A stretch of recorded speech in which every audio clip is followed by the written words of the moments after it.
The massive longhorn stood alone in the dusty corral, nostrils flaring, eyes wild with a fury born from years of mistreatment. Men gathered at a safe distance, their faces etched with fear and disgust. "That cow is pure beast," they whispered. "Can't be tamed." But Standing Cloud watched from the shadows, seeing what others missed: intelligence in those eyes, caution in her movements, and scars telling a story of survival. While the ranch hands argued about putting her down, the Apache man made his decision. Without fanfare, he approached the fence. What secret did Standing Cloud know that the others couldn't see? What wisdom would transform a feared beast into the most loyal protector the territory had ever known? Before we jump back in, tell us where you're tuning in from, and if this story touches you, make sure you're subscribed because tomorrow I've saved something extra special for you. The Whiskey Creek Ranch had a history as dark as the thunderclouds that gathered over the distant mountains. The previous owner, Old Man Harrison, had died 3 winters past, leaving the operation to his son Jeremiah, a man with none of his father's patience and twice his temper. Under Jeremiah's watch, the ranch developed a reputation for harsh treatment of both animals and men. The longhorn cow had come with a herd purchased from down Texas way. Even then, the drovers had warned Jeremiah about her. "That one's got the devil in her eyes," they'd said. But Jeremiah saw only her size and the potential for strong calves. He paid no mind to the warnings. From the beginning, she resisted. When ranch hands attempted to brand her, she broke through the holding pen, trampling a man named Tucker. He still walked with a limp and carried a torn, dusty hat as evidence of his encounter. "That beast nearly killed me," he'd tell anyone who'd listen at Hadley's saloon, pulling out the hat with the perfect crescent tear where her horn had caught it as he rolled away. After the branding incident, things only worsened.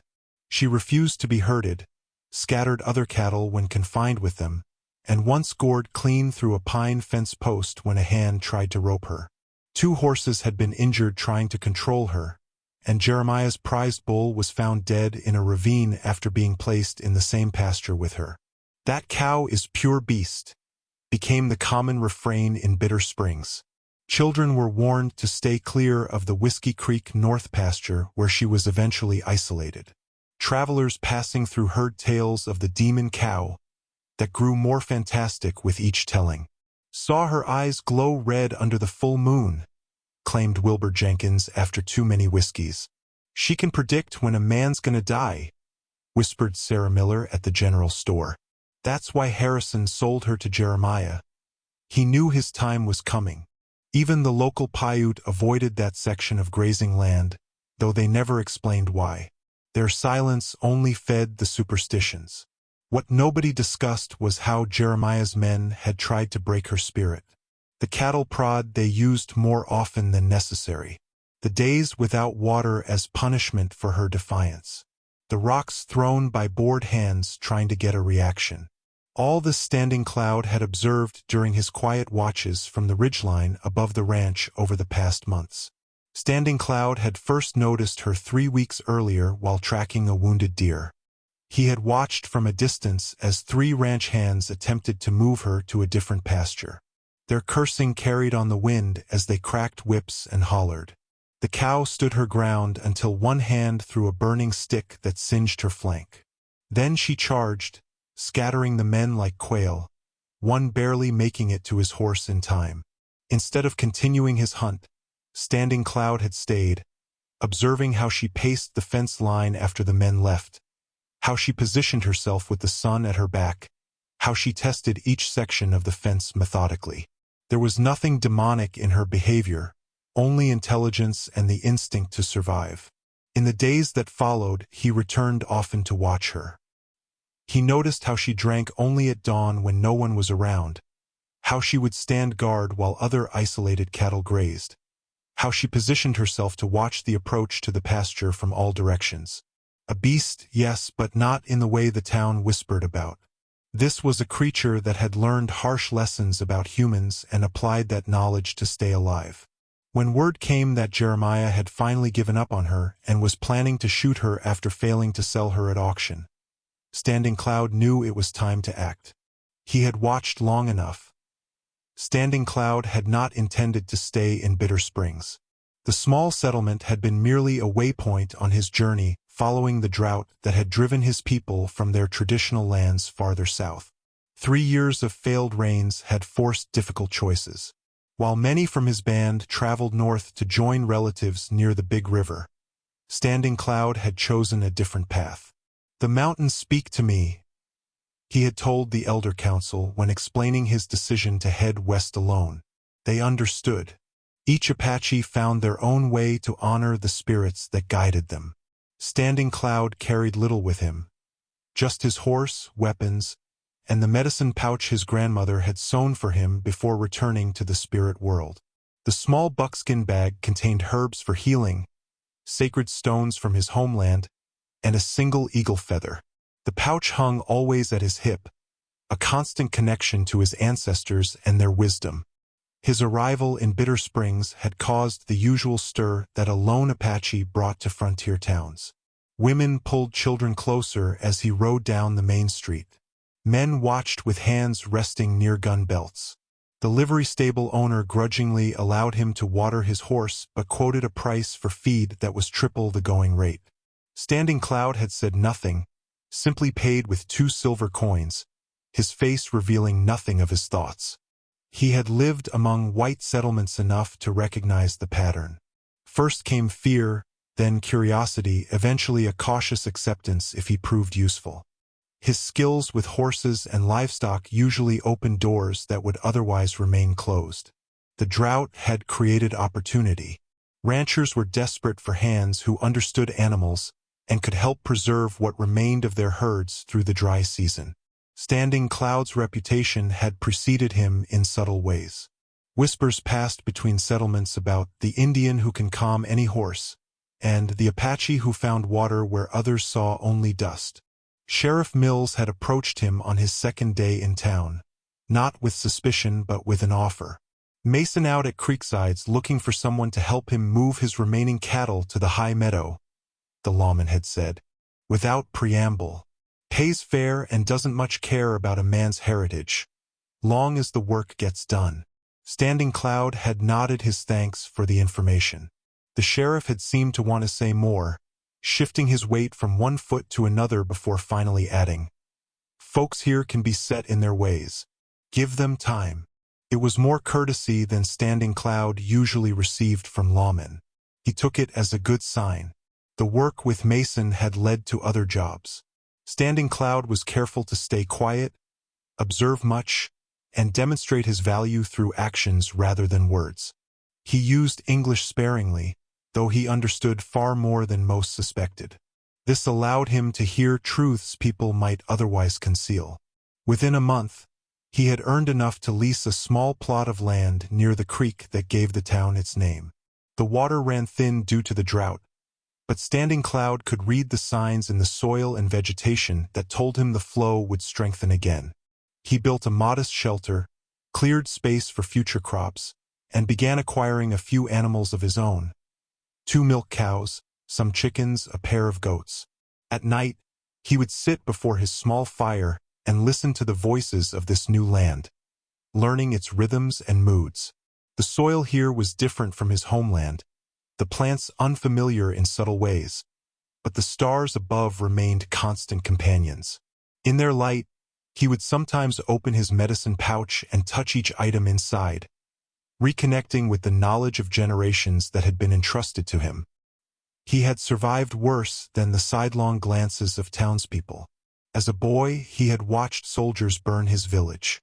As a young man, he had endured the reservation where hunger was a constant companion. These experiences had taught him patience and careful observation, skills that served him well now as he established himself in this new place. Skills that would serve him even better when he finally approached the corral that held the beast of Whiskey Creek. The auction at Whiskey Creek Ranch drew a modest crowd, most coming more for the spectacle than any genuine interest in Jeremiah's livestock. Recent drought had thinned everyone's herds and pocketbooks. Few had cash to spare, even for quality animals being sold at desperate prices. Standing Cloud arrived after the bidding had started. He stood at the back, his presence noted but not acknowledged. The auctioneer's rapid patter flowed over the assembled ranchers and townspeople as cows, horses, and equipment changed hands. "Next up, gentlemen," the auctioneer called after completing the sale of a serviceable wagon, "is a matter that's become something of local legend." A ripple of knowing laughter spread through the crowd. "Jeremiah's offering that Texas longhorn, the one folks have taken to calling various unchristian names." This prompted more chuckles and a few colorful additions from the onlookers. "Now, I won't lie to you boys," the auctioneer continued, mopping his brow with a handkerchief. "This animal's got a temperament that would test the patience of Job himself, but she's got good bloodlines, and for someone with the right touch, might still produce valuable calves. Or produce a proper funeral for whoever's fool enough to buy her," someone called out, generating another wave of laughter. Jeremiah Harrison stood off to the side, arms crossed over his chest, face set in grim lines. The ranch was failing, had been ever since he'd taken over from his father. Pride kept his back straight, but desperation showed in his eyes. "Do I hear an opening bid?" the auctioneer asked hopefully. "Anyone? She's a fine animal underneath that orneriness." Silence fell over the gathering. A few men shuffled their feet in the dust. $1. Standing Cloud's voice, though not loud, carried clearly across the yard. Heads turned. Jeremiah's face darkened with a flush that had nothing to do with the heat. "I don't recall inviting Indians to this auction," he said through clenched teeth. The auctioneer looked uncertainly between Jeremiah and Standing Cloud. "Well now, Mr. Harrison, $1's $1, and you did say." "I know what I said," Jeremiah snapped. His eyes narrowed as he studied Standing Cloud. "You think you can handle her, do you? That cow's put 3 men in Doc Miller's care." Standing Cloud met his gaze without blinking. $1, he repeated, pulling a single silver coin from his pocket and holding it up so it caught the sunlight. Several onlookers had moved away from Standing Cloud, as if expecting trouble. Sheriff Mills, who had been watching the proceedings from beneath the shade of an oak tree, straightened slightly but made no move to intervene. "Hell, let him have her," called out Tucker, the man who still limped from his encounter with the cow. "I'd pay good money to see that demon drag his red hide through the brush." A few nervous laughs followed his comment. Jeremiah seemed to consider this, a slow, mean smile spreading across his face. "Fine," he said finally. $1. But you take her now, today. And don't come crying to me when she gores you." Standing Cloud approached, his movements unhurried. He placed the silver dollar in Jeremiah's palm without a word. "She's in the North Corral," Jeremiah said, closing his fingers around the coin. The boys were taking bets on whether to shoot her or use her for baiting the next mountain lion hunt. Standing Cloud nodded once, then turned to walk toward the indicated corral. The crowd parted before him, murmurs following in his wake.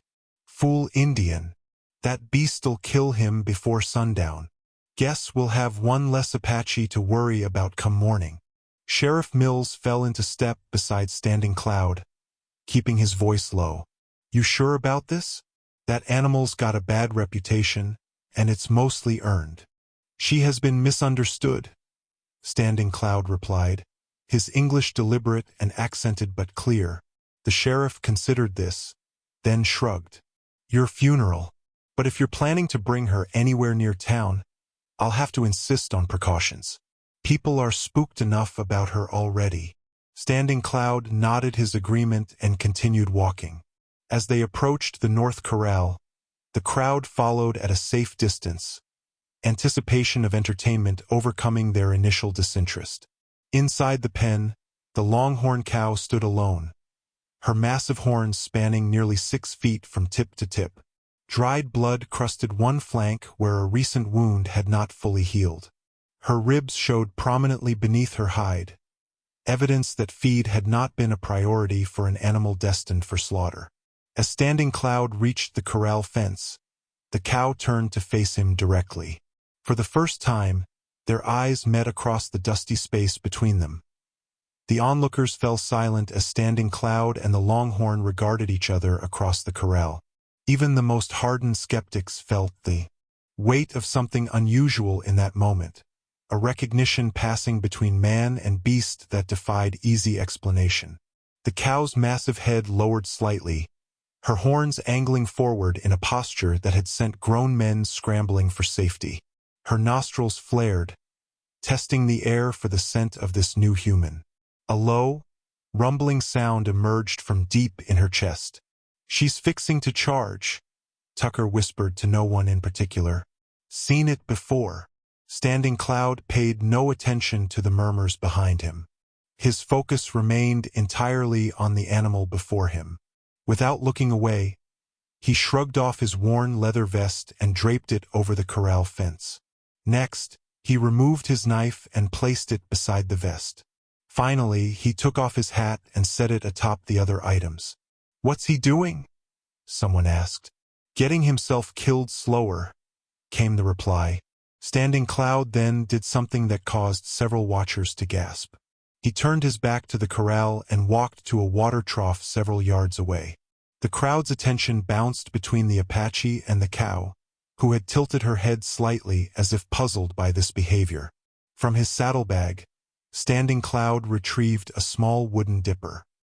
He filled it from the trough and returned to the corral, still moving with the same unhurried pace.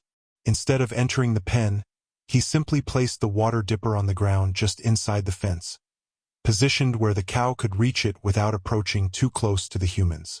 Then he sat down cross-legged in the dirt, about 15 feet from the fence, and waited. Minutes passed. The initial excitement of the crowd began to wane as nothing dramatic occurred. The cow remained in her defensive posture, occasionally pawing the ground but making no move toward either the water or Standing Cloud. "This is duller than watching paint dry," complained one of the younger ranch hands, turning to leave. "Give it time," advised Sheriff Mills, who had maintained his position slightly apart from the other onlookers. "I've seen him gentle horses no one else could approach. Man's got a way about him." An hour crawled by. The afternoon sun beat down mercilessly. Most of the crowd had dispersed, returning to the main auction or heading back to town. Only a few remained, the sheriff, Jeremiah Harrison, watching with poorly concealed hope for failure, and a handful of the genuinely curious. Throughout this time, Standing Cloud remained motionless, his breathing slow and measured, his gaze steady but not challenging. He made no attempt to force the interaction. The cow had gradually relaxed her aggressive stance, though she remained watchful. Several times she had looked at the water dipper, then back at the still figure of the Apache. Her sides heaved slightly with each breath, more pronounced than they should have been for an animal at rest. "She's dehydrated," Standing Cloud said suddenly, though he didn't move. "When did she last have water?" Jeremiah shrugged. "Trough was filled yesterday morning." "She does not drink when humans are present," Standing Cloud stated. It wasn't a question. Another 30 minutes passed. The remaining observers had found patches of shade, settling in for what was becoming an unexpected test of patience. Sheriff Mills had produced a whittling knife and a piece of wood to occupy his hands. Then, almost imperceptibly at first, the cow began to move. She took one step toward the fence, then stopped, watching for any reaction. When Standing Cloud remained still, she took another step, and another, moving in a wide arc that kept the maximum distance between herself and the seated man while bringing her closer to the water dipper. "Well, I'll be," the sheriff murmured, pausing his whittling. The cow reached the fence where the dipper lay. She stretched her neck cautiously, nostrils working overtime to check for any hint of trickery. Finally, her parched tongue extended to touch the water. Standing Cloud spoke then, his voice soft and melodic as he switched to his native Apache. The words were incomprehensible to the observers, but their tone was clear, gentle encouragement, acknowledgement of the cow's caution, respect for her fear. The cow's ears flicked toward the sound, but she continued to drink, emptying the small dipper quickly. When finished, she raised her head, water dripping from her muzzle, and looked directly at Standing Cloud. "She has been without proper water for many days," he said, still not moving. "The trough has been fouled. Someone has put something in it to sicken her." Jeremiah's face reddened. "That's a damned lie. I wouldn't waste good poison on her." But the sheriff was looking at Harrison with new suspicion. "That true, Jeremiah? Tampering with an animal's water, even one you're planning to slaughter, ain't right." Standing Cloud rose slowly to his feet. "I will return tomorrow to collect her," he said. "She needs rest before traveling." "Take her now or the deal's off," Jeremiah snapped. "Then return my $1. The standoff lasted only moments before Jeremiah looked away first. "Fine. Tomorrow. But at first light. I want that devil gone from my property." Dawn broke cool and pink over Whiskey Creek Ranch. Standing Cloud arrived as promised, leading a gentle mare and carrying little besides a coil of soft rope and a canvas bag. Sheriff Mills accompanied him, ostensibly to prevent trouble, though his curiosity about the Apache's methods was evident in his watchful gaze. Jeremiah Harrison waited at the corral, 2 armed ranch hands flanking him like bodyguards. His expression carried the sour disappointment of a man who had hoped to wake to news of disaster. "She's all yours," he said, gesturing to the pen where the longhorns stood alert, tracking their movements. "Though I'd wager she won't make it a mile without goring you or bolting." Standing Cloud nodded acknowledgement but offered no reply. He approached the corral slowly, speaking softly in Apache. The cow's ears twitched toward the sound, her massive head lowering slightly. "Gonna rope her?" one of the hands asked, hand resting on his pistol as if expecting chaos to erupt any moment.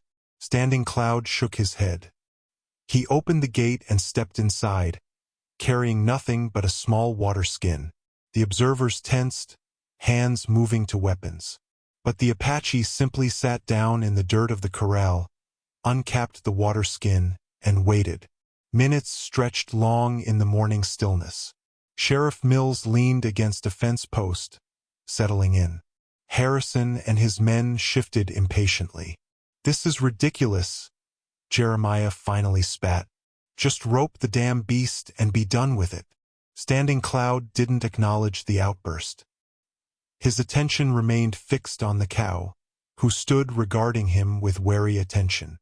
Slowly, deliberately, he poured a small amount of water into his cupped palm and extended it, arms steady. The longhorn sides heaved with a deep breath. She took one step forward, then another. When she reached his outstretched hand, she lowered her massive head and lapped the water from his palm. "I'll be damned," whispered the sheriff. Standing Cloud rose carefully to his feet. He backed toward the gate, speaking continuously in his native tongue. The cow followed, maintaining the same distance between them, drawn by his voice and the promise of more water. When he reached the gate, Standing Cloud stepped through. The cow hesitated at the threshold, snorting nervously. "She remembers being forced," Standing Cloud said, the first English words he'd spoken that morning. "The last time she left this corral, men drove her with whips and fire." He backed further away, still talking to the cow in Apache. After a long moment of consideration, she stepped through the gate. A collective intake of breath came from the onlookers as she stood free for the first time in months, her massive horns catching the early light. Standing Cloud walked backward along the ranch's main trail, the cow following like an enormous, dangerous shadow. The mare he'd brought trailed behind, unconcerned by the proximity of the longhorn. As they passed the main barn, Standing Cloud paused. Something had caught his eye in the dirt, a metal object half buried near a post. He stooped to retrieve it, brushing away the soil. It was a branding iron, the metal still blackened from use. The mark it would leave matched the crude scar on the longhorn's flank.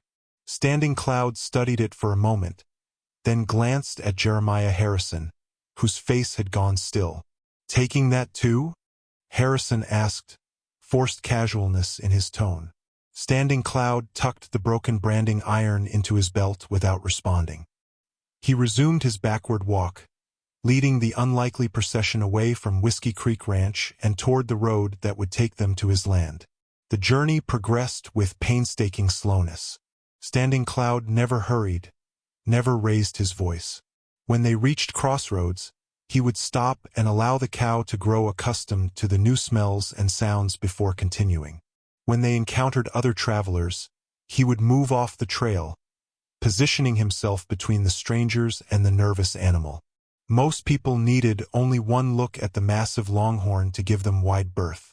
A few called out warnings when they recognized the infamous beast from Whiskey Creek. "You're a dead man walking, mister," shouted a passing freight driver. "That demon cow's killed before."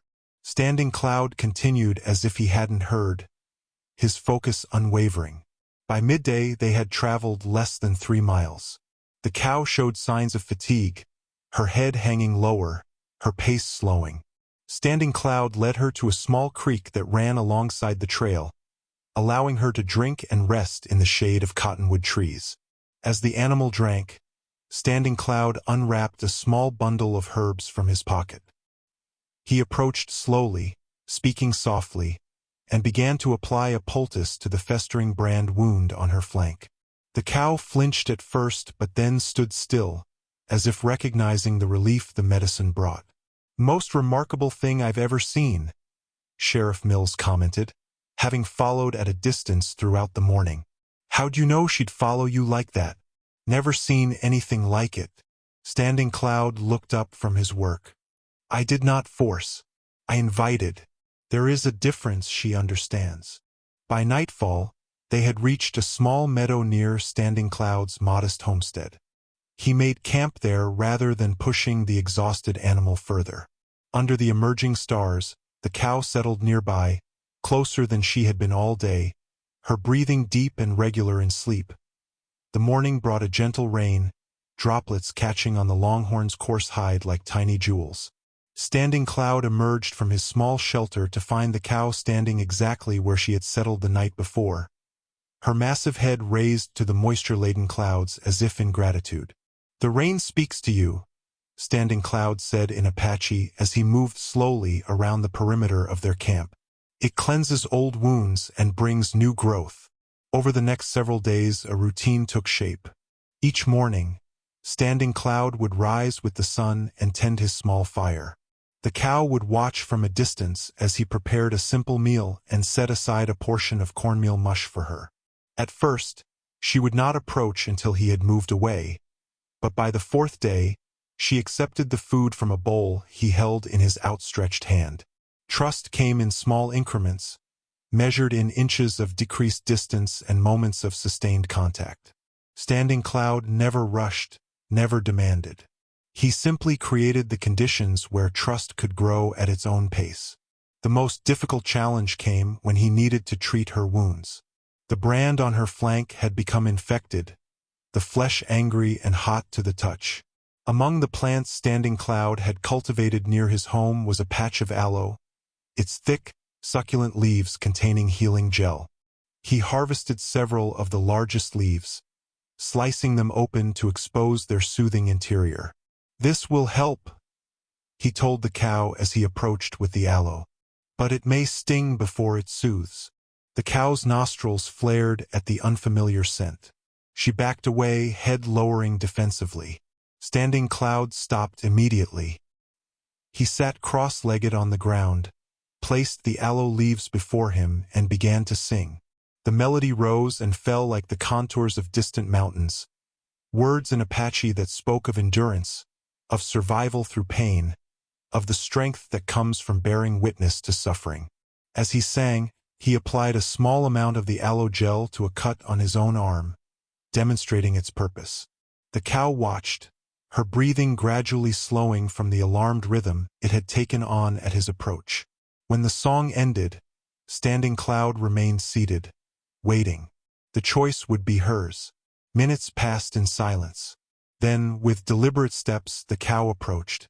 She lowered her massive head to inspect the aloe leaves, sniffing cautiously. Standing Cloud slowly reached out, telegraphing each movement, and applied a small amount of the gel to the edge of her infected brand. The cow flinched but did not retreat. Standing Cloud murmured words of encouragement, continuing to apply the soothing medicine to the worst areas of inflammation. As he worked, his careful fingers detected something beneath the scarred tissue, a hard object embedded in the flesh. "There is more here than I first saw," he said softly. "Something inside the wound." Over the next several days, Standing Cloud continued the aloe treatments, gradually earning enough trust to probe deeper into the wound. On the 5th day, as the infection began to recede, he was able to extract a small metal object from deep within the tissue, a broken bullet crusted with dried blood and pus. "So this is part of your story," he said, examining the misshapen lead. "They shot you and still you survived." That evening, as the setting sun painted the western sky in flames of orange and purple, Standing Cloud built a small ceremonial fire. He placed sacred herbs from his medicine pouch onto the flames, creating sweet-smelling smoke that rose in twisting columns toward the darkening sky. Into this fire he dropped the extracted bullet. "I ask forgiveness," he said in Apache, "for the cruelty of my kind. I honor your strength in surviving it." The cow stood nearby, closer than she had yet remained during his rituals. Her large dark eyes reflected the dancing flames, her breathing deep and even. That night, for the first time, she lay down to sleep within the circle of firelight rather than retreating to the edges of the camp. Standing Cloud recognized this for the profound gesture of trust it represented.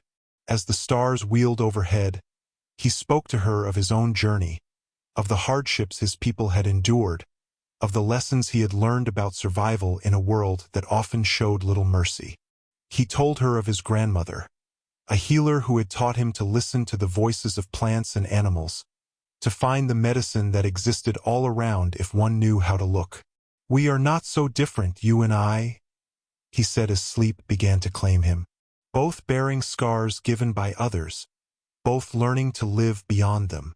In the soft glow of dying embers, man and beast shared the peaceful quiet of mutual understanding.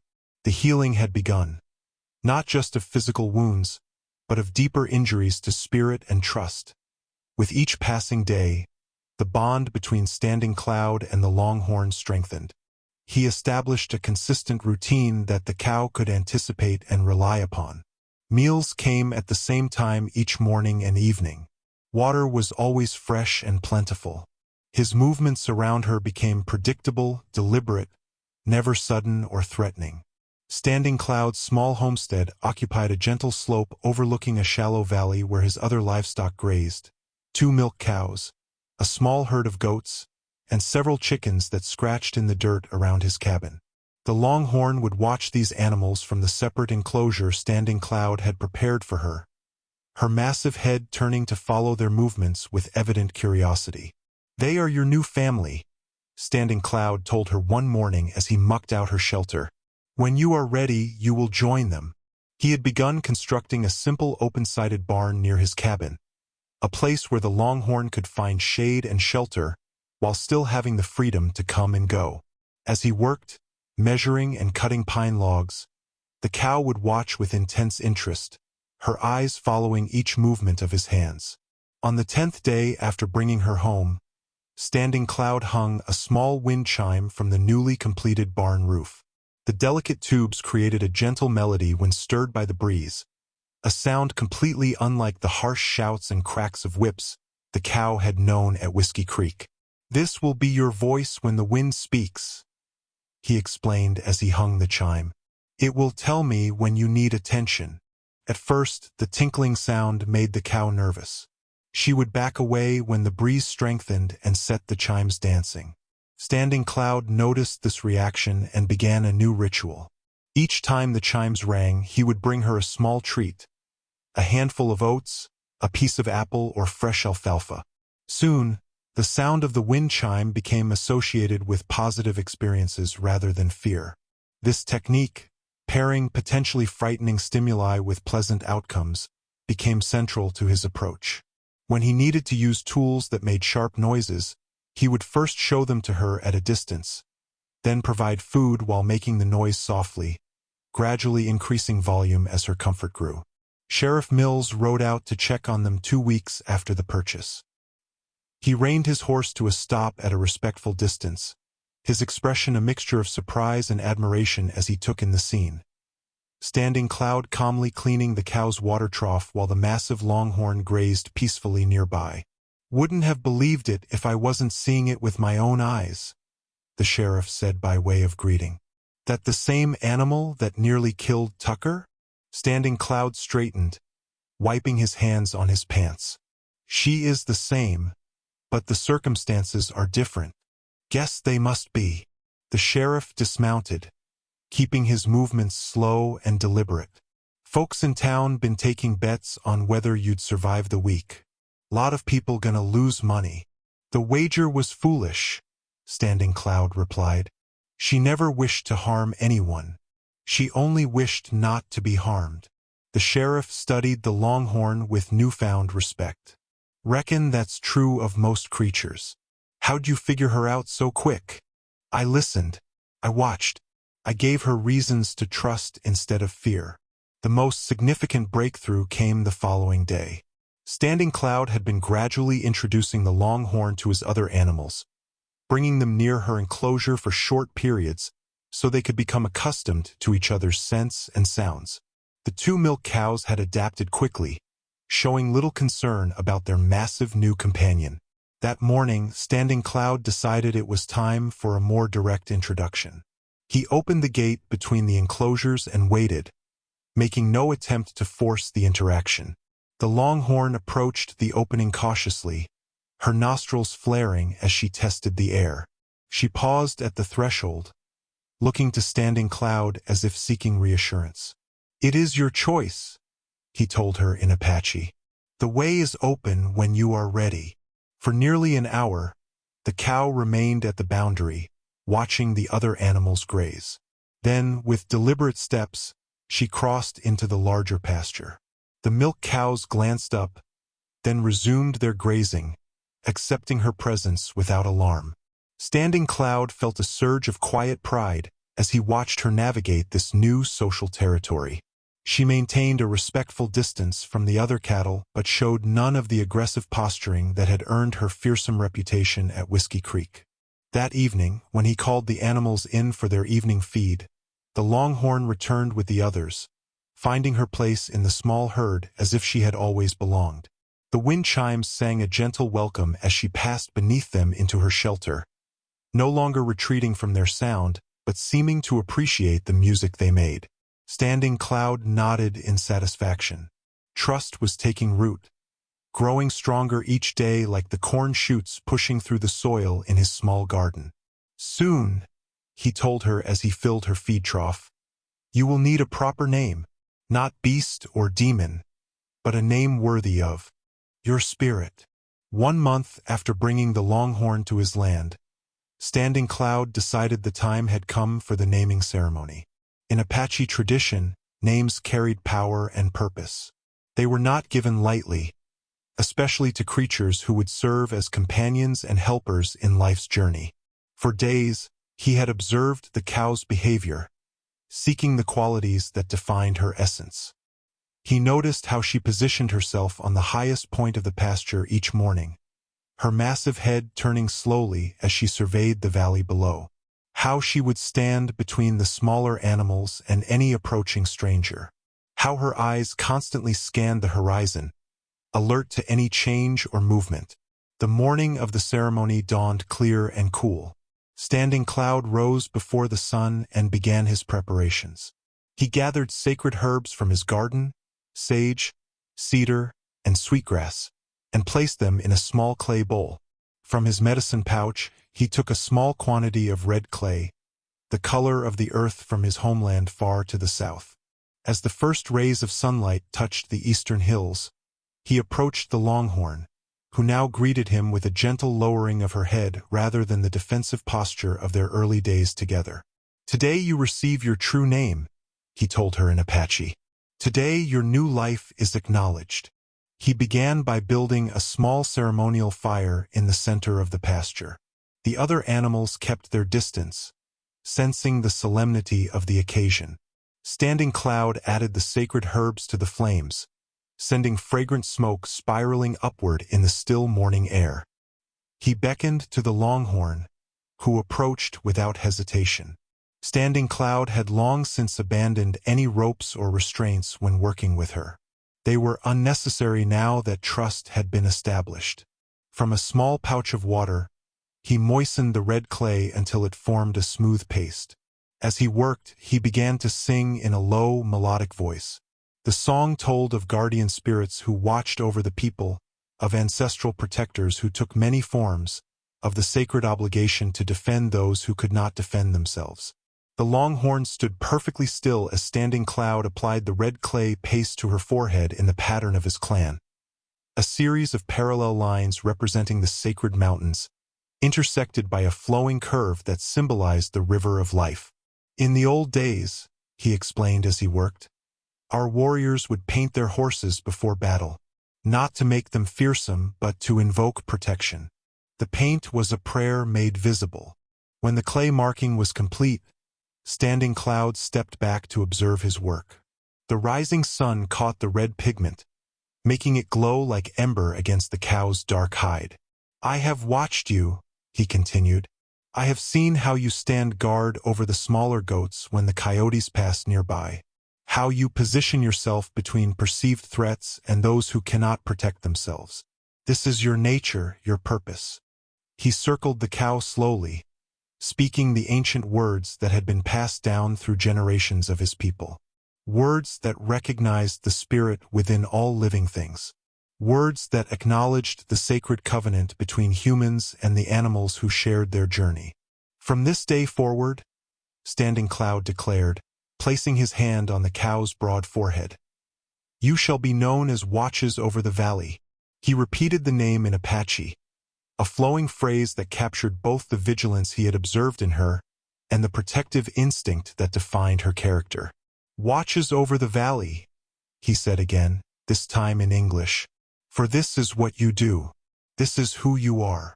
The longhorn, now Watches over the valley, lowered her massive head and exhaled a long breath, as if accepting the name and the responsibility it carried. Standing Cloud completed the ceremony by walking a full circle around her, stopping at each of the 4 cardinal directions to offer prayers and gratitude. At the conclusion, he presented her with a special meal of the finest grains and grasses he had been able to gather. As the day progressed, Standing Cloud observed a subtle but unmistakable change in the newly named Watches over the valley. She carried her head higher, moved with greater confidence. When he called her by her new name, her ears would turn toward him immediately, recognizing the sound as her own.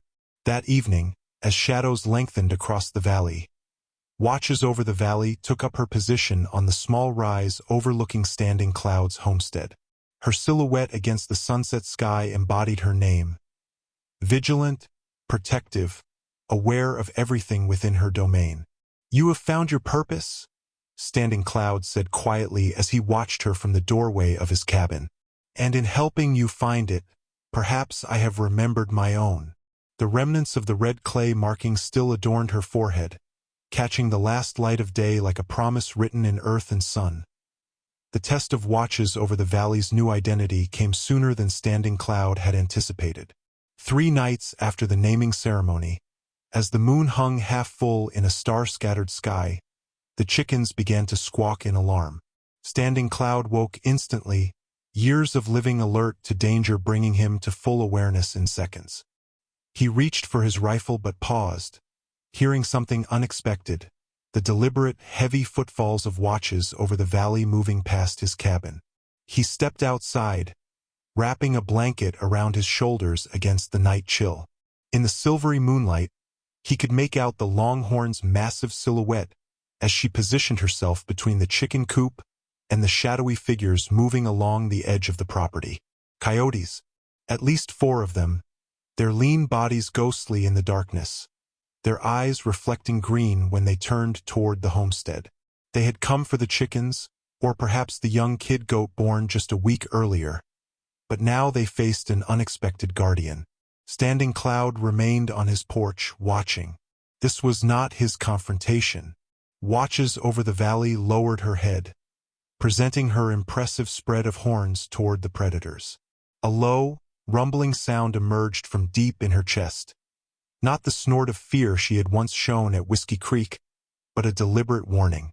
The lead coyote hesitated, clearly reassessing the situation. It had likely expected an easy meal, not a 1,000-pound longhorn standing sentinel. The pack spread out, testing for weakness, circling toward the small pen where the milk cows and their calves rested. With surprising agility for her size, Watches over the valley pivoted to face this new approach. She pawed the ground once, twice, then charged toward the nearest coyote with shocking speed. The predator barely escaped, losing a tuft of fur to one sweeping horn as it scrambled away.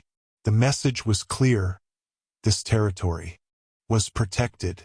For nearly 20 minutes, this deadly dance continued. The coyotes would probe from different directions, and Watches over the valley would respond, always placing herself between the threat and the vulnerable animals. She never pursued the coyotes far, seeming to understand that her role was defense, not aggression. Finally, after one particularly determined rush that sent the lead coyote tumbling with a yelp of surprise, the pack retreated. Their shadowy forms disappeared into the darkness beyond Standing Cloud's land, leaving behind only tracks in the dust and a single coyote tooth knocked loose during the encounter. Standing Cloud walked out to where Watches over the valley stood, still alert and watching the direction where the coyotes had vanished. He placed a hand on her flank, feeling the warmth of her exertion and the steady, powerful beat of her heart. "You have proven your name tonight," he said softly in Apache. "You have shown your true nature." The next morning, Standing Cloud carefully examined Watches over the valley for any injuries from the night's confrontation. Finding her unharmed, he retrieved the coyote tooth from where it had fallen in the dirt. It was a sharp canine, still gleaming white, knocked loose from one of the predators during the skirmish. Standing Cloud considered the tooth, turning it over in his fingers thoughtfully. Then he took a length of sinew from his supplies and began to work, piercing the root of the tooth and threading it onto the cord. By midday, he had created a simple but meaningful necklace. "This is the first mark of your protection," he told Watches over the valley as he hung the tooth necklace on a post near her feeding area. "The first sign of your guardianship." Word of the incident spread quickly through the scattered homesteads nearby. Standing Cloud had not spoken of it, but Eli Thompson, whose property adjoined Standing Cloud's to the east, had witnessed the confrontation from his window. "Never seen anything like it," Thompson told Sheriff Mills later that day when they met at the general store in Bitter Springs. "That longhorn moved like she was herding those coyotes, always cutting off their approach to the smaller stock. Smart as any cattle dog I've ever seen." The sheriff raised an eyebrow. "The demon cow from Whiskey Creek? Same animal?" "One and the same," Thompson confirmed. "Standing Cloud's done something remarkable with that beast. She's like a different creature entirely." Not everyone was convinced. Tucker, overhearing the conversation from his usual spot near the store's pot-bellied stove, scoffed openly. "Don't be fooled," he warned, unconsciously touching the brim of his torn hat. "That cow's got the devil in her. It's just biding its time." But even the skeptics listened with interest to Thompson's account of how the massive longhorn had protected the smaller animals. It contradicted everything they thought they knew about the beast from Whiskey Creek. That evening, as Standing Cloud completed his chores, he noticed Watches over the valley had taken up a new habit. Rather than grazing with the other cattle, she had positioned herself on the highest point of his property, her massive head turning regularly as she surveyed all approaches to the homestead. The coyote tooth necklace now hung from a post at the entrance to his land, not as a threat, but as a quiet testament to the new protector who watched over this small corner of the valley. 2 months after bringing watches over the valley to his land, Standing Cloud needed to visit Bitter Springs for supplies. The summer heat had intensified, and his stores of flour, coffee, and salt were running low. Normally, he would make such a journey alone, but on this day, he decided it was time for Watches over the Valley to accompany him. "The town must learn who you have become," he told her as he prepared for the trip. "And you must learn to navigate their world without fear." Standing Cloud carried no rope or prod to control the massive longhorn. He simply invited her to follow as he set out on the dusty road toward town, his patient mare walking alongside. After a moment's consideration, Watches over the Valley fell into step behind them, her hooves raising small puffs of dust in the dry air. The journey to Bitter Springs took nearly 2 hours at their unhurried pace. Standing Cloud noticed how Watches over the Valley positioned herself when they encountered other travelers on the road, always slightly behind him but angled to respond to any potential threat. Even without instruction, she had assumed the role of protector. The first sign that their arrival in town would not go unnoticed came from a young boy tending sheep on the outskirts of Bitter Springs. His eyes widened at the sight of the massive longhorn walking freely behind Standing Cloud. "The demon cow!" he shouted, scrambling to gather his sheep.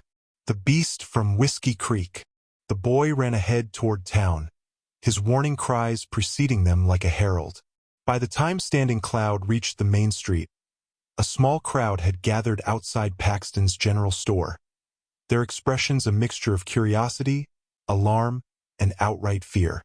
Sheriff Mills emerged from his office, hand resting casually near his holster. When he recognized Standing Cloud and Watches over the Valley, his posture relaxed slightly, though caution remained in his eyes. "You've brought her to town," he observed, stepping forward to meet them. "Bold choice." Standing Cloud nodded in greeting. "She is ready. The town may not be." A murmur ran through the gathering crowd as people strained to see the infamous animal that had terrorized Whiskey Creek Ranch. Watches over the Valley stood calmly behind Standing Cloud, her massive head turning slowly as she surveyed the unfamiliar surroundings. "Keep that beast away from my store," called Paxton from his doorway, shotgun visible in his hands. "I'll not have my customers frightened away." "Your choice," Standing Cloud replied simply. "I have come to trade. If you do not wish my business, I will go elsewhere." The standoff stretched uncomfortably until Sheriff Mills intervened. "Albert, put that shotgun away. The animal's calm as can be. Standing Cloud's money's as good as anyone's." Paxton hesitated, his gaze fixed on the longhorn's impressive spread of horns. "How do I know it won't go crazy once it's near the store? That cow's got a history." "Had a history," corrected the sheriff. "Looks different now." From the crowd, Tucker pushed forward, his limp more pronounced as he hurried to join the confrontation. In his hand was the torn hat that had become his constant prop when recounting his encounter with the demon cow. "Don't be fooled," he warned loudly. "I know what that beast is capable of. Look what she did to me." He thrust the damaged hat forward as evidence. Standing Cloud regarded Tucker steadily. "You were hurting her." Sage. "E defended herself." "That right." The sheriff looked between them. "You never mentioned that part of the story, Tucker." Tucker's face reddened. "We were just trying to brand her. Doing our job. With fire sticks. With hunger and thirst as punishment." Standing Cloud's voice remained calm, but there was steel beneath the words. "I found the bullet in her shoulder. Was that also just doing your job?" An uncomfortable silence fell over the gathering. Several onlookers exchanged glances, reassessing the story they had heard so many times at Hadley's saloon. The tension was broken by the unexpected arrival of Eli Thompson, who pushed through the crowd with purpose. "That animal saved my lambs last week," he announced. "Drove off a mountain lion that had been picking off my flock one by one. Stood guard all night after the attack. This revelation caused another ripple of murmurs through the crowd. Standing Cloud had not known of this incident. Watches over the valley must have crossed onto Thompson's land independently to offer protection. From his shirt pocket, Thompson produced a small leather-bound book. "And I've come to settle accounts with those who bet against her survival. The wager was that the cow wouldn't last a month with the Apache. It's been 2 and she's thriving." He opened the ledger, displaying pages of names and amounts. "Time to pay up, gentlemen." Several men in the crowd shifted uncomfortably, suddenly finding reasons to study the dirt at their feet. In the midst of this distraction, a young girl of perhaps 7 or 8 years slipped away from her mother's grasp and approached Watches over the valley with the fearless curiosity of childhood. Before anyone could stop her, she stood directly before the massive longhorn, looking up in wonder at the creature that adults feared so greatly. The crowd froze. Tucker lunged forward as if to grab the child, but Sheriff Mills held him back with a raised hand, his eyes fixed on the tableau before them. Watches over the valley lowered her great head until she was at eye level with the child. For a breathless moment, beast and girl regarded each other with matching solemnity. Then, to the astonishment of the onlookers, the girl reached out a small hand and gently patted the longhorn's broad nose. "She's not scary," the child announced to the silent crowd. "She's just big." A collective exhale seemed to pass through the gathered townspeople. The child's mother rushed forward to retrieve her daughter, but her movements held more embarrassment than fear. "I'm sorry," she said to Standing Cloud. "Mabel's always been too curious for her own good." Standing Cloud's lips curved in the barest suggestion of a smile. "Curiosity sees truth when fear sees only danger. Your daughter is wise." Spring in the territories brought unpredictable weather. After months of drought, the skies opened with relentless downpours that transformed dusty creek beds into raging torrents within hours. Standing Cloud watched the gathering clouds with experienced eyes, reading the signs of a major storm system moving in from the mountains. "We must prepare," he told Watches over the valley as they surveyed his land from the high point she had claimed as her observation post. "The waters will rise quickly." Together they worked throughout the day, moving the smaller animals to higher ground, securing loose items that might be swept away, reinforcing the banks of the creek that marked the eastern boundary of his property. Watches over the valley seemed to understand the urgency, working alongside Standing Cloud with surprising intelligence and purpose. By late afternoon, the rain began, gentle at first, then increasingly fierce as darkness fell. Standing Cloud retreated to his cabin, but Watches over the valley refused to take shelter in the barn he had built for her. Instead, she positioned herself on a rise overlooking the swelling creek, her massive form a sentinel against the gray curtain of falling water. Dawn revealed a transformed landscape. The creek had overflowed its banks, covering the lower pastures with muddy water. The rain continued to fall, and reports from upstream suggested that the worst was yet to come. Standing Cloud saddled his mare and rode toward town to warn neighbors about the rising waters. Watches over the valley followed without being asked, navigating the muddy terrain with surprising grace for her size. As they approached the main road to Bitter Springs, they encountered the Simpson family, a mother and 3 children, attempting to cross the ford where the creek intersected the road. The water was already knee-deep and rising visibly with each passing minute.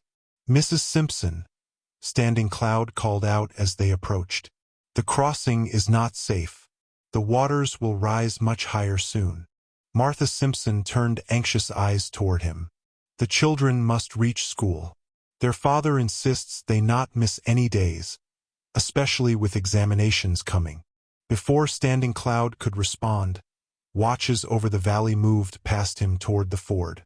The massive longhorn positioned herself directly in the path between the family and the crossing, her head lowered, her stance unmistakably blocking their way. "Please control your animal," Mrs. Simpson requested, her voice tight with tension. "We must cross quickly before the rain worsens." "She is trying to tell you something," Standing Cloud replied, studying watches over the valley's behavior with interest. Her posture was not threatening but decidedly firm. She was preventing access to the ford with clear intent. The oldest Simpson boy, about 12, tried to edge around the longhorn. Watches over the valley shifted immediately to block his path, letting out a low, warning sound that stopped the boy in his tracks. "That cow's gone mad," Mrs. Simpson declared, reaching for her children protectively. Standing Cloud dismounted, approaching the edge of the creek to examine the water more closely. The current was already stronger than it appeared from a distance, carrying small branches and debris. And something else caught his attention. A distant roaring sound, barely audible over the patter of rain. "Take your children back to high ground," he said urgently. "Now, there is a flash flood coming." Mrs. Simpson hesitated, torn between her husband's expectations and the warning before her. The decision was made for her when watches over the valley suddenly advanced, not aggressively but with unmistakable purpose, herding the family away from the water's edge. They had retreated barely 50 yards when the roaring sound intensified. Around the bend upstream came a wall of water 6 feet high, carrying uprooted trees and fragments of someone's shed. It crashed through the ford with devastating force, obliterating the crossing in seconds. The youngest Simpson child, a girl of 6, burst into tears as she realized what might have happened. Her small rag doll, clutched forgotten in her hand, dropped into the mud at her feet. "That would have been us," Mrs. Simpson whispered, her face pale beneath her rain-soaked bonnet. "We would have been in the middle of crossing." Standing Cloud retrieved the fallen doll, wiping mud from its fabric face before returning it to the child. Watches over the valley knew. She sensed the danger coming before we could hear it. "Watches over the valley?" the oldest boy repeated, looking at the longhorn with new respect. "That's her name." "It is who she is," Standing Cloud confirmed. "Today, she has lived up to that name once more." News of the incident spread quickly through the scattered homesteads and eventually to Bitter Springs itself. The flood had washed away 2 bridges and damaged several properties along the creek, but no lives had been lost, in part because of the Simpson family's account of their narrow escape. "The demon cow from Whiskey Creek saved my children," Martha Simpson told anyone who would listen, her former fear transformed to fierce gratitude. "She wouldn't let us cross. She knew the flood was coming before any human could have sensed it." The muddy doll, cleaned and repaired by Mrs. Simpson that evening, became a treasured reminder of how close they had come to tragedy, and of the unlikely guardian who had prevented it. When the waters finally receded 3 days later, Standing Cloud and watches over the valley inspected the damage to the ford. Nothing remained of the crossing. The flood had cut a deep channel where the gentle slope had once allowed passage. "You knew," Standing Cloud said quietly to the longhorn as they surveyed the destruction. "You sensed what was coming when even I did not." Watches over the valley turned her massive head toward him, her dark eyes reflecting an intelligence that continued to surprise even him. In that moment, Standing Cloud understood that their relationship had evolved beyond what he had initially imagined possible. This was not merely a troubled animal he had rescued, but a being with whom he shared a profound connection, a partnership built on mutual respect and understanding.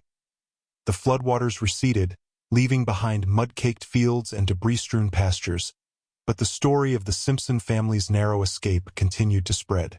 What might have been dismissed as exaggeration gained credibility when Sheriff Mills confirmed the timing of the flash flood and the family's account of how watches over the valley had prevented their crossing. "Been lawman in 3 territories," the sheriff told patrons at Hadley's saloon, "and I've never heard tell of an animal with that kind of foresight. But Martha Simpson ain't one for tall tales, and those children believe that longhorns saved their lives." The Wednesday after the flood, Standing Cloud was working to repair a section of fence damaged by the high water when he noticed a wagon approaching his property. He straightened, shading his eyes against the morning sun, and recognized Martha Simpson at the reins, her 3 children seated beside her. "Watches over the valley," who had been helping in her own way by dragging heavy logs into position with a rope harness Standing Cloud had fashioned, turned to observe the approaching visitors.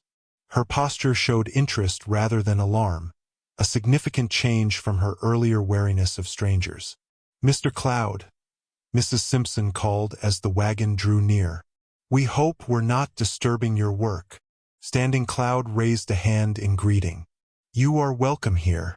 The wagon stopped at a respectful distance, and Mrs. Simpson set the brake before helping her children down.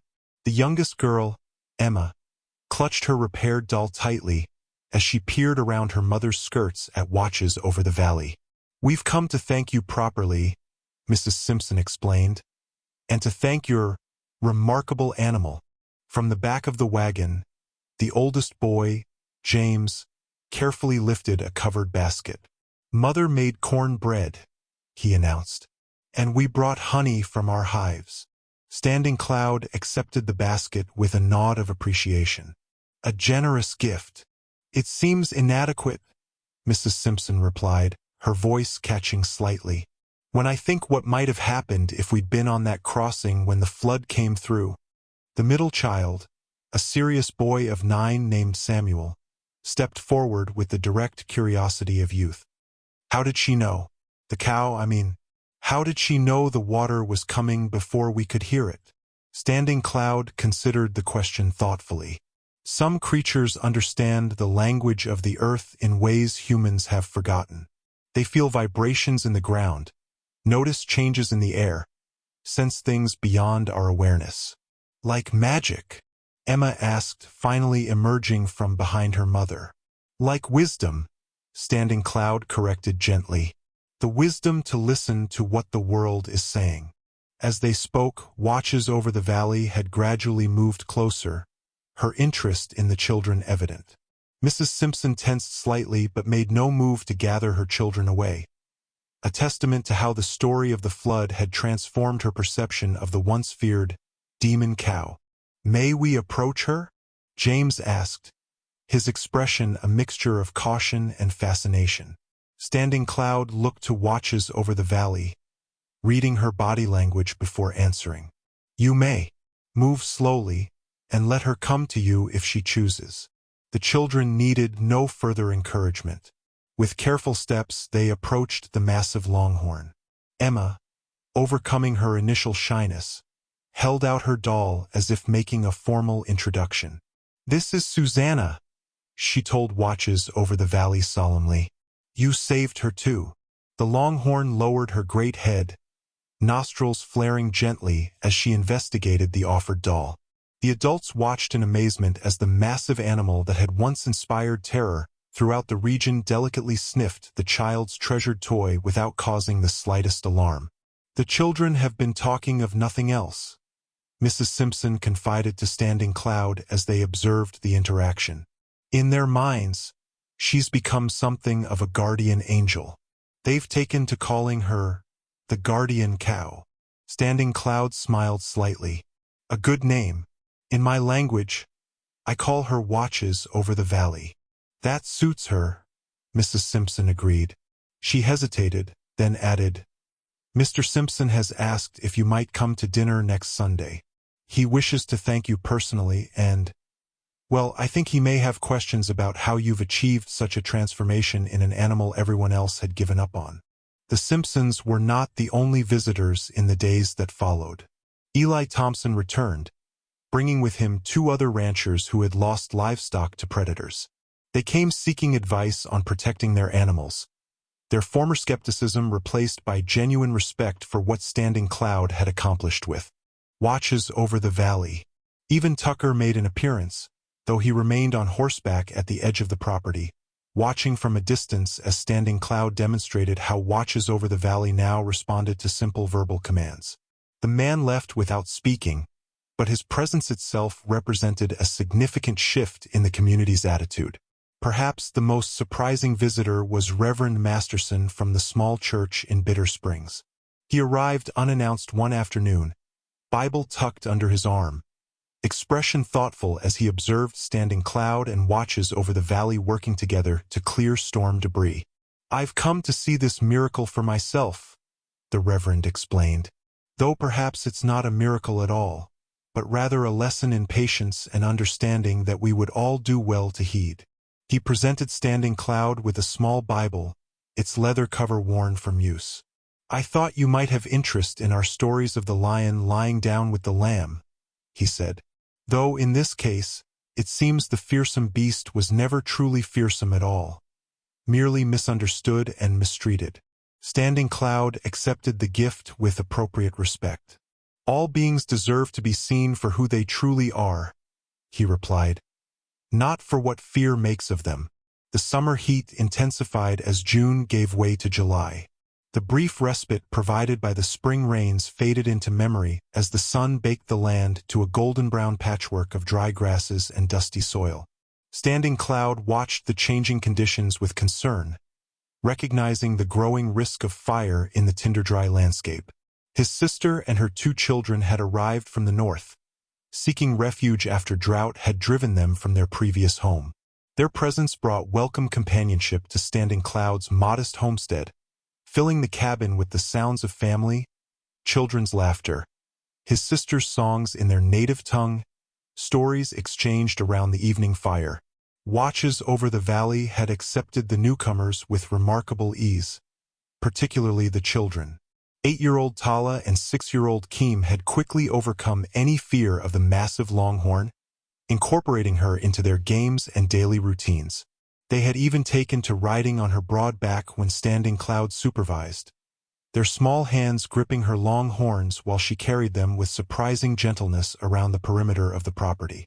She is like the horses in the old stories, Tala told her uncle one evening as they watched watches over the valley standing sentinel on her favorite hill, the ones that could understand human speech and carried warriors into battle. Standing Cloud nodded, impressed by his niece's perception. She understands more than most animals, and more than many people. On a particularly hot night in late July, Standing Cloud's family retired early, exhausted from a day spent preparing the homestead for the continuing drought. Windows remained open to catch any hint of breeze in the stifling darkness. Standing Cloud himself slept lightly, as was his habit, alert to the needs of his land and animals even in slumber. Shortly after midnight, a sound penetrated his awareness, a persistent, rhythmic noise unlike the normal nighttime sounds of the valley. He lay still for a moment, identifying the source. Watches over the valley was bellowing, her deep calls breaking the quiet night with unusual urgency. Standing Cloud rose and moved to the window, peering out into the darkness. The longhorn was pacing back and forth along the western boundary of the property, occasionally stopping to release another deep, resonant call before resuming her agitated movement. Trusting her instincts, Standing Cloud dressed quickly and stepped outside. The night air carried no obvious signs of danger, no unusual scents, no signs of predators threatening the livestock. Yet watches over the valley continued her alarm, growing more insistent when she spotted Standing Cloud approaching. "What troubles you, my friend?" he asked in Apache, moving closer to the agitated animal. Watches over the valley turned toward the west, her massive head oriented toward the distant hills where Jeremiah Harrison's property adjoined a stretch of unoccupied land. Standing Cloud followed her gaze but could detect nothing unusual in the darkness. Then, almost imperceptibly at first, he noticed a faint orange glow along the horizon, too constant to be lanterns, too low to be stars. With growing alarm, he recognized the telltale sign of a grass fire, still miles distant but advancing across the drought-parched landscape. "How long have you been warning us?" he murmured to watches over the valley, realizing that her alarm had likely been sounding for hours before it finally woke him. Standing Cloud ran back to the cabin, rousing his sister and the children. "Fire coming from the west," he explained tersely. "We must prepare." His sister immediately began gathering essential belongings while Standing Cloud moved to alert their closest neighbors. The children, still drowsy with sleep, were tasked with filling every available container with water. Watches over the valley remained near the western boundary, her massive form silhouetted against the growing glow of the approaching fire. As Standing Cloud raced to help neighbors evacuate their livestock, he noticed the longhorn had adopted a new behavior, using her horns and considerable weight to clear a strip of land along the property line, pushing dry brush aside to create a crude firebreak. By the time Sheriff Mills and a hastily organized group of men from Bitter Springs arrived to help fight the fire, the western sky had transformed into a wall of orange flame. The wind drove the fire toward Standing Cloud's property and the neighboring homesteads with frightening speed. "It jumped Harrison's Creek," the sheriff reported grimly.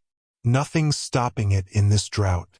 Best we can do is try to divert it around the homesteads and pray the wind doesn't shift." Throughout the night, men and women worked desperately to save what they could. Standing Cloud directed efforts to expand the firebreak watches over the valley had started, using plows and shovels to create a wider barrier against the advancing flames. The longhorn herself proved invaluable during the crisis. She helped herd panicked livestock to safety, seemingly immune to the fear that sent other animals bolting in blind terror. When sparks jumped the firebreak and ignited a fence post near the barn, she was the first to notice, alerting Standing Cloud with urgent bellows before the small blaze could spread. "Never seen anything like it," Thompson commented as they paused to gulp water from a canteen. "That cow's got more sense than half the men I know." Dawn revealed the extent of the fire's destruction. A charred scar stretched across the landscape, black and smoking in the early light.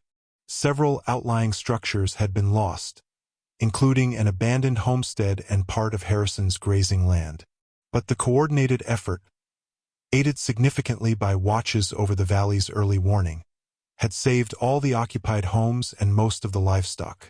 Standing Cloud surveyed the damage from the hill where the longhorn had first raised the alarm. One fence post on his property had burned despite their efforts, the wood transformed to charcoal several feet above the ground where a wind-carried ember had lodged. "We will keep this," he told his niece and nephew as they examined the charred post, "to remember how watches over the valley protected our home when fire came in the night." The children nodded solemnly, understanding the significance of the moment. Tala reached out to place her small hand on the longhorn's flank. "The guardian saved us," she said simply, using the name the Simpson children had given watches over the valley. She knew the fire was coming before anyone else. The grass fire had brought unexpected changes to Bitter Springs. Standing Cloud found himself no longer an outsider but a valued member of the community. His calm leadership during the crisis, coupled with watches over the valley's remarkable behavior, had earned respect that transcended the prejudices many had harbored. Summer advanced toward autumn, bringing cooler nights and the first hints of color to the cottonwood trees along the creek. Standing Cloud's small garden had yielded a modest harvest despite the drought, and his sister had proven skilled at preserving food for the coming winter months. Peace settled over the homestead, a peace soon broken by the distant sound of approaching riders. Standing Cloud was repairing the roof of his barn when watches over the valley's sudden alertness caught his attention. The longhorn had raised her massive head, eyes fixed on the eastern trail, nostrils flaring as she tested the air. Within moments, Standing Cloud heard what she had already sensed. Hoofbeats, multiple horses, approaching at a determined pace. He climbed down from the roof and moved to stand beside watches over the valley, whose body language had shifted from alert interest to unmistakable tension. For riders crested the rise that marked the boundary of Standing Cloud's property. Even at a distance, he recognized two of them, ranch hands from Whiskey Creek, men who had worked for Jeremiah Harrison. The others were strangers, rough-looking men with the hard eyes of those who made their living through intimidation. Watches over the valley released a low warning sound, her massive head lowering slightly as the riders approached. Standing Cloud placed a calming hand on her flank, though his own instincts echoed her wariness. "That's her all right," one of the former Whiskey Creek hands called out as they drew closer. "Told you the Indian had her." The lead rider, a tall man with a pockmarked face and cold eyes, reined his horse to a stop several yards from Standing Cloud. "You the one they call Standing Cloud?" Standing Cloud nodded once, saying nothing, assessing the threat these men represented. "Name's Wade Fletcher. I represent the interests of the Broken Spur Ranch in Colorado Territory." The man's gaze shifted to watches over the valley. "That Longhorn carries the brand of the Broken Spur. She was stolen from a cattle shipment bound for Whiskey Creek Ranch nearly 2 years ago. She was purchased fairly," Standing Cloud replied evenly, "from Jeremiah Harrison, who sold her at public auction." Fletcher's thin lips curved in what might generously be called a smile. "Harrison never had clear title to sell. We've been tracking stolen Broken Spur stock across 3 territories. That cow is legally the property of my employer." Standing Cloud's expression remained impassive, though his mind worked quickly. If there is a dispute over ownership, it should be settled before the law. Sheriff Mills in Bitter Springs can. "We don't need no local sheriff to tell us what's ours," interrupted one of the former Whiskey Creek hands, a man named Decker whom Standing Cloud remembered for his particular cruelty toward the animals in his care. "We got papers right here." Fletcher produced a folded document from his coat pocket, waving it with theatrical flourish. "Court order from Judge Harmon in Denver. Authorizes recovery of all stolen Broken Spur livestock, including this specific animal." Standing Cloud did not reach for the paper. "I cannot read your words, but I know this cow was sold legally. She has a new life now, a new purpose." Fletcher's false smile hardened. "Don't much care about her purpose. Care about the $300 she's worth to my employer. Boys, secure the animal." The men dismounted, Decker producing a coiled rope from his saddle. His expression held an ugly anticipation that suggested this confrontation was about more than recovering supposedly stolen property. Watches over the valley sensed the shift in energy immediately. She backed several paces away from the approaching men, positioning herself between them and the cabin where Standing Cloud's sister and the children had emerged, drawn by the commotion. "I would not approach her," Standing Cloud warned. "She remembers those who treated her with cruelty." Decker spat on the ground.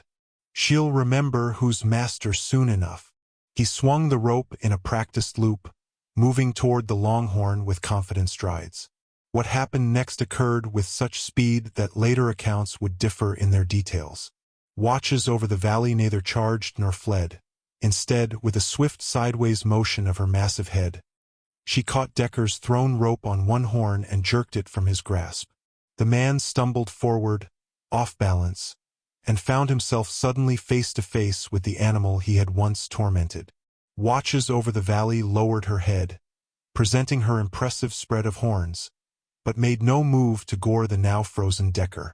She simply held her ground, the stolen rope dangling from her horn like a trophy. "Shoot the damn beast," Fletcher ordered, reaching for his sidearm. "I wouldn't do that if I were you." The new voice belonged to Sheriff Mills, who had appeared at the edge of the property with Eli Thompson and several other men from Bitter Springs. The sheriff's rifle wasn't aimed directly at Fletcher, but it was positioned to be raised in an instant if needed. "This is a legal matter," Fletcher protested, though his hand moved away from his gun. "We have documentation." "Then you can present it at my office," the sheriff interrupted. "That's how we handle disputes in this jurisdiction. Not by riding onto a man's property making threats." Fletcher's cold eyes assessed the newcomers, not just the sheriff but the determined expressions of the local men who had accompanied him.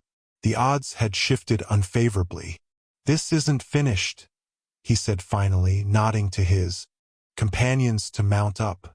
As Decker retrieved his rope, giving watches over the valley a wide berth, Fletcher fixed Standing Cloud with a hard stare. "We'll be back, with more men and proper authority." Sheriff Mills waited until the riders had disappeared down the trail before approaching Standing Cloud. Thompson saw them heading this way, recognized the Whiskey Creek boys, figured they weren't paying a social call. "Thank you for coming," Standing Cloud said simply.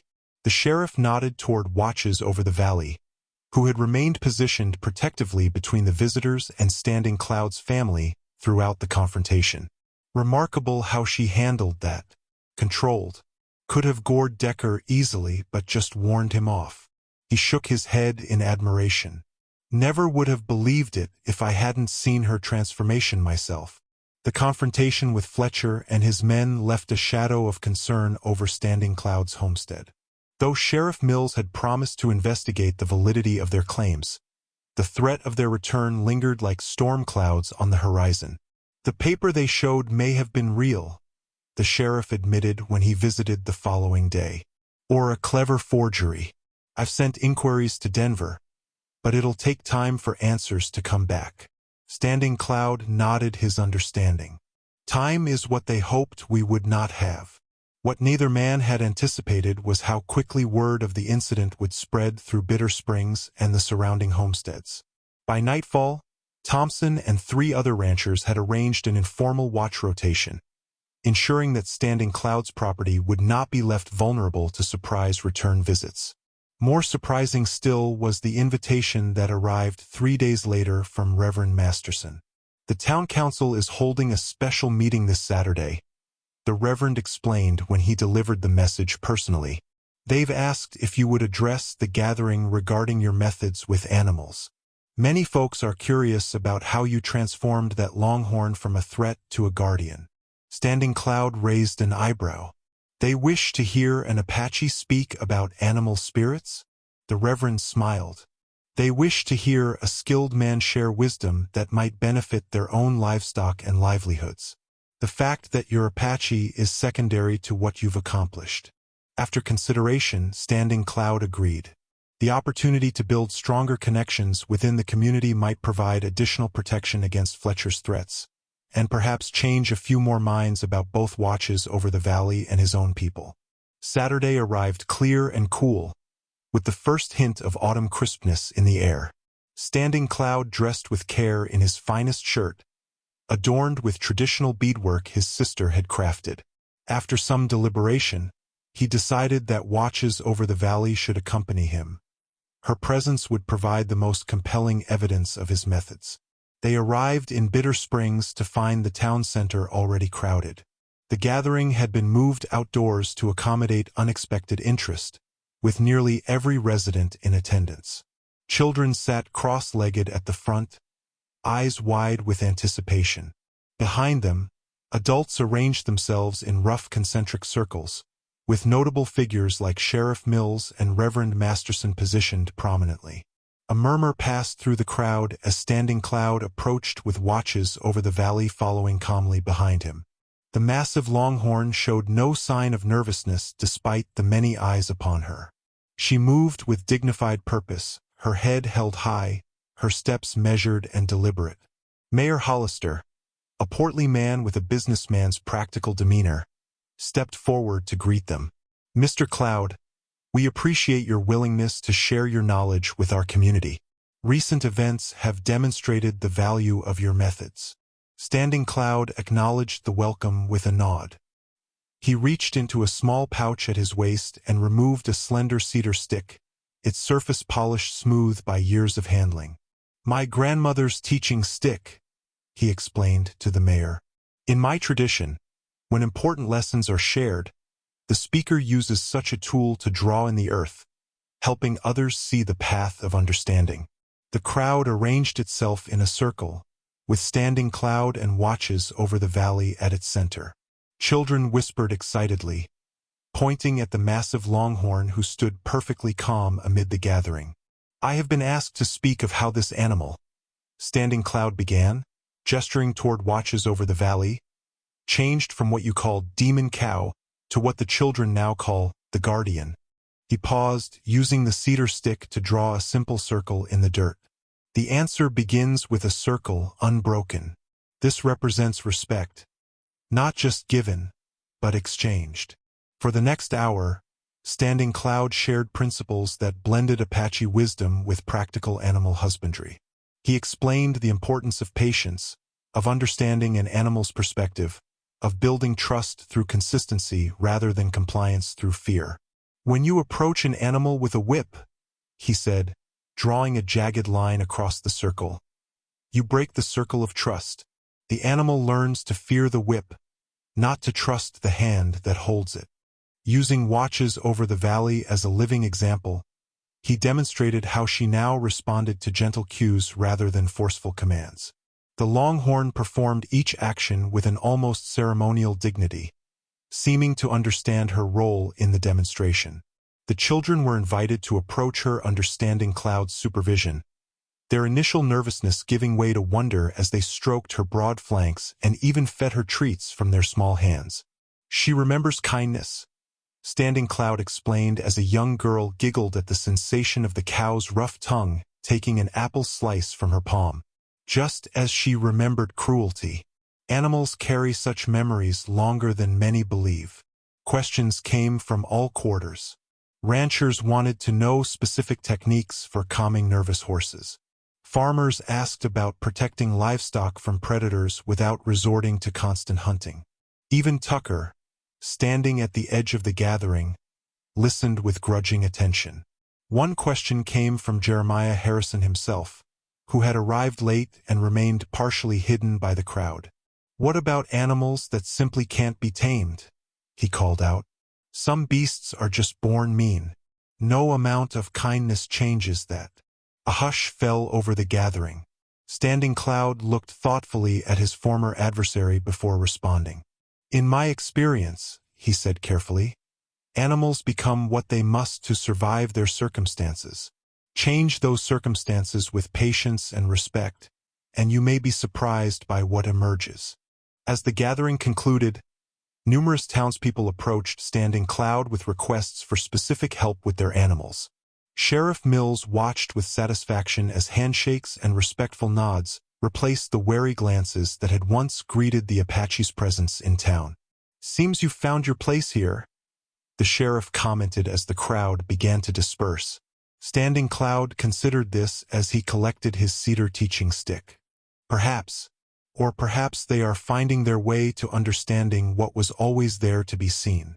The prolonged drought forced difficult decisions throughout the region.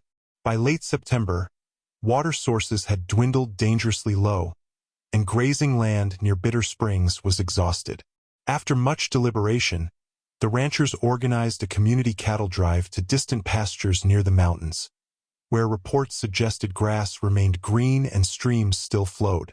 The effort would require cooperation from every able-bodied person and every skilled animal in the area.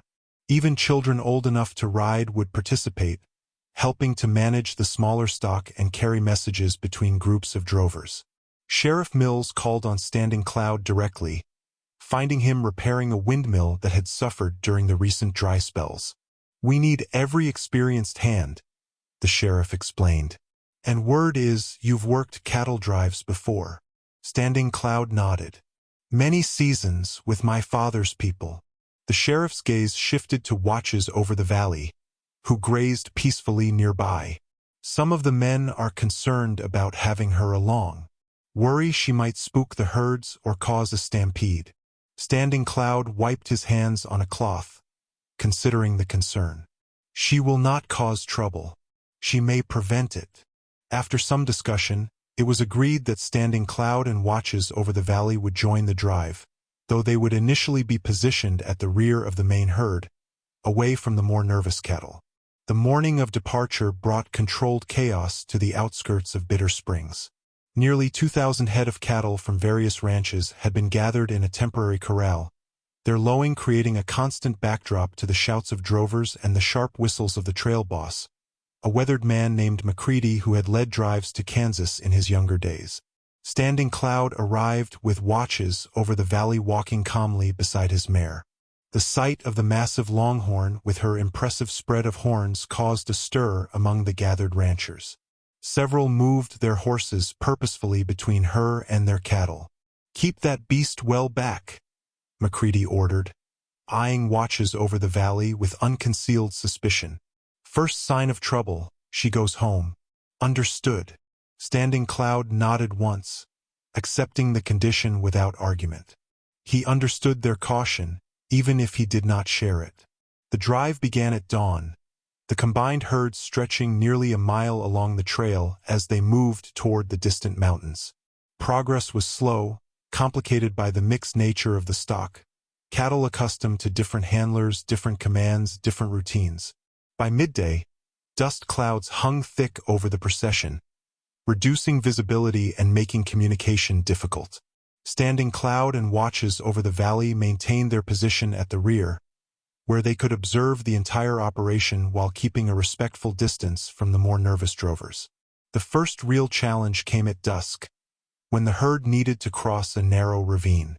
The lead cattle balked at the descent, creating a bottleneck that threatened to trap the entire herd without water for the night.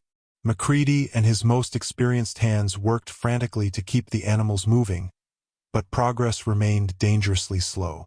Standing Cloud watched from his position at the rear, noting how the growing frustration of the drovers was communicating itself to the already nervous cattle. Without waiting for permission, he guided his mare alongside the stalled herd, watches over the valley following at a measured pace. "What are you doing?" McCready demanded when Standing Cloud reached the bottleneck. "I told you to stay back. The cattle sense your urgency," Standing Cloud replied calmly. "It makes them resist more strongly." Before McCready could object further, Standing Cloud dismounted and approached the lead steer that had planted itself stubbornly at the edge of the ravine. Rather than shouting or waving his arms as the other drovers had been doing, he simply stood quietly, speaking in low tones that didn't carry to the watching men. After several minutes of this seemingly one-sided conversation, Standing Cloud turned and beckoned to watches over the valley. The massive longhorn approached without hesitation, her presence causing a ripple of unease among the watching drovers. What happened next astonished even those who had come to respect Standing Cloud's methods. With gentle guidance from his hand signals, watches over the valley positioned herself alongside the reluctant lead cattle. Rather than frightening them with her imposing presence, she seemed to provide a steadying influence. When she began to descend the ravine, the lead steer followed, and behind it, the rest of the front section. "I'll be damned," McCready muttered, watching as the bottleneck dissolved and cattle began flowing smoothly down the ravine path. The successful crossing earned Standing Cloud and watches over the valley a new position for the remainder of the drive. No longer relegated to the rear, they were called upon whenever difficult terrain or nervous cattle threatened to slow progress. The true test came on the third day, when a sudden thunderstorm rolled over the mountains toward the exposed herd. Lightning split the darkening sky, and thunder crashed with deafening intensity. The combination, sudden darkness, explosive sound, driving rain, created perfect conditions for a stampede. The first bolting animals broke from the eastern flank, their panic spreading like contagion through the nearest cattle. Within moments, hundreds of terrified steers were running blindly across the plateau, threatening to drag the entire herd into dangerous, rocky terrain. "Cut them off!" McCready shouted over the storm's roar, spurring his horse toward the front of the stampede. Experienced drovers raced to contain the panic, but the cattle's fear had taken full control. Standing Cloud whistled sharply to watches over the valley. The longhorn, who had been helping guide a group of calves, responded immediately. With astonishing speed for her size, she raced ahead of the stampeding cattle, angling to intercept their path. Watching drovers held their breath as the massive longhorn positioned herself directly in the path of the oncoming wall of panicked animals. Instead of being trampled, however, watches over the valley stood her ground with majestic authority. The lead steers, confronted with her impressive horns and unwavering stance, veered away at the last moment. Those behind followed, the stampede's direction effectively turned by a single animal's courage.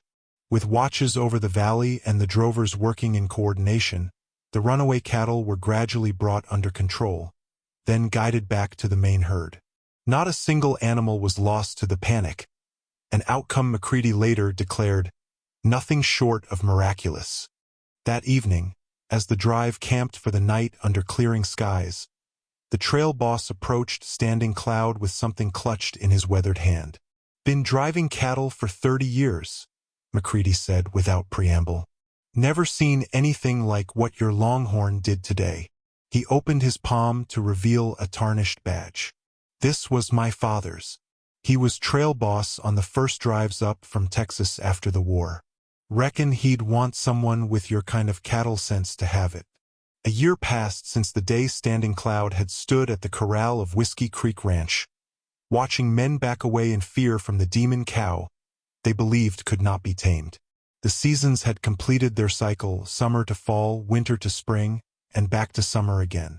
With each turning month, Standing Cloud's place in the community of Bitter Springs had grown more secure, his wisdom more widely sought, his presence more valued.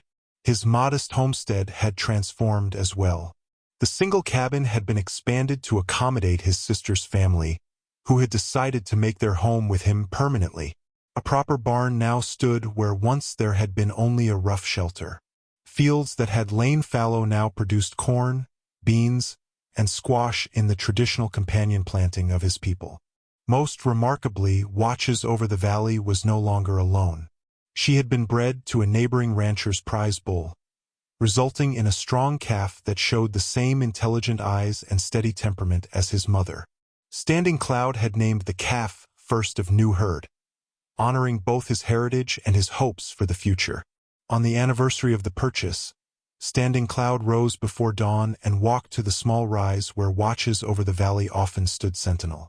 The longhorn was already there, her massive silhouette outlined against the lightning eastern sky, her young calf grazing nearby.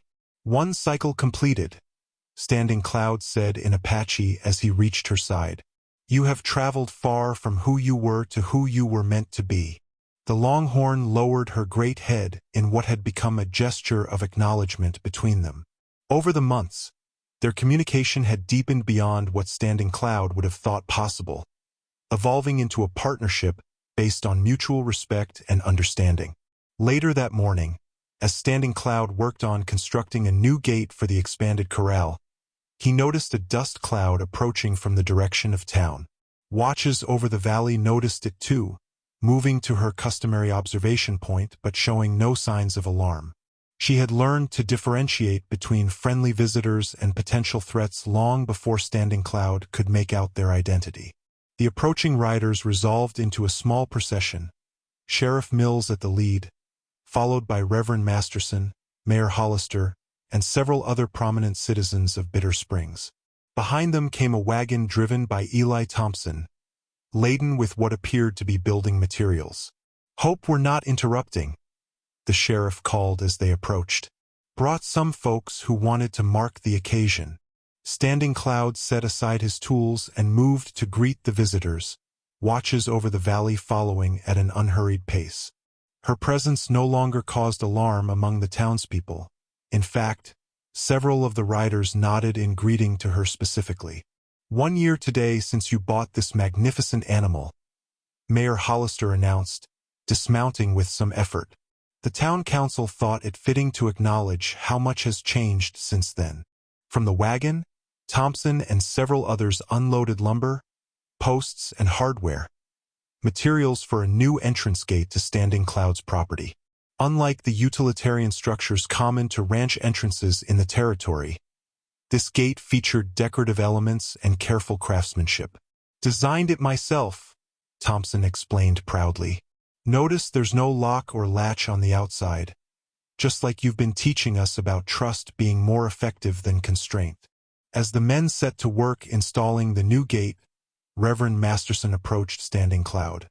"Your story, yours and hers, has spread beyond Bitter Springs," he said, nodding toward Watches Over the Valley. "Travelers passing through ask about the Indian who tamed the demon cow. I always correct them." "What do you tell them?" Standing Cloud asked. "That you didn't tame her at all. You simply showed her who she truly was beneath the fear and pain. Adorn her horns with the gate installation had drawn a small crowd of additional visitors, including families from neighboring homesteads who as they watched the scene from the shade of a cottonwood tree near watches over the valley. She was always the protector no longer seeing the fearsome they simply had to see her with different eyes. But instead the gentle guardian who had protected their community same might be said fire. Among the last to arrive was a lone rider whose approach caused a subtle shift. We become what we are seen to be. Jeremiah Harrison had rarely been seen in Bitter Springs, and we learned to see failure of Whiskey Creek Ranch had forced him to sell his remaining land and take work as a hired hand on a distant property. He dismounted stiffly, his once proud bearing diminished by the past year's hardships. Standing Cloud watched his approach without comment, aware of the man's fall from prominence but offering neither judgment nor satisfaction at the reversal of fortune. "Heard about the anniversary gathering," Harrison said, his voice roughened by drink and regret. "Thought I should see for myself." His gaze moved to watches over the valley, who regarded him with calm recognition rather than the fear or aggression that had characterized their previous relationship. The transformation in the animal seemed to affect Harrison deeply. He removed his hat, turning it in his hands as he searched for words. "I was wrong," he said finally. "About her, about you, about a lot of things." Standing Cloud acknowledged the difficult admission with a nod. "The past is behind us. Like this gate." He gestured to the nearly completed entrance to his property. "We choose what we allow to enter our lives going forward." As the sun reached its zenith, the gathered community shared a meal together on Standing Cloud's land. Apache and settler, rancher and townsperson, former adversaries now breaking bread as neighbors. Watches over the valley moved among them with serene confidence, occasionally allowing the children to